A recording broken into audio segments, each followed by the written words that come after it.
It's been 397 since a group of pilgrims arrived in the New World from Europe on board the Mayflower. On arrival, they found out that they were already people in the New World. The Wampanoag had already been on the continent for thousands of years, and historians say helped create the early history of the United States. They had, and still have today, rich culture. And so it's really important to work against the misinformation and stereotypes about American Indians not being part of the fabric of American culture today. Renee Goki is the educational coordinator at the National Museum of the American Indian. She says the Wampanoag already had agricultural and political systems in place. Well, to begin, Native peoples often had representative types of government. So settlers learned about those styles of government and representation. Historians say the first year on the American continent was extremely difficult for pilgrims and settlers. They did not know the weather and terrain, and they arrived too late in the year to grow their own crops.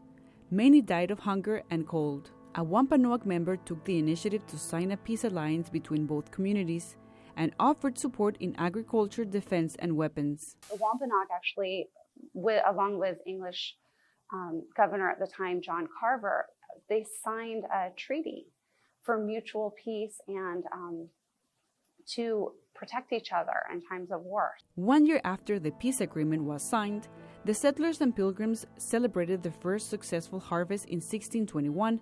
The Wampanoag joined the celebration and brought their own traditional food.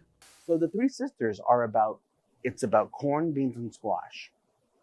And when people plant the corn first, they allow the stalk to grow. And then they plant the bean. Beans are high in nitrogen. So it's like an automatic fertilizer. So the corn stalk grows and the bean wraps around, and then they plant the squash. Squash leaves are huge. The Three Sisters method are the three main agriculture crops of several indigenous groups in the Americas. Part of Freddie Buttery's job as a chef at the National Museum of American Indian is to teach a new generation the dietary contributions of the indigenous community, so he created a salad based on these three foods. I think it symbolizes a lot as far as this time of year. It symbolizes just the ability to live, and I think that's what the Three Sisters represent. 250 years later, President Abraham Lincoln declared a national holiday to give thanks and heal the wounds of civil war in the country. Cristina Caicedo Smith, VOA News, Washington.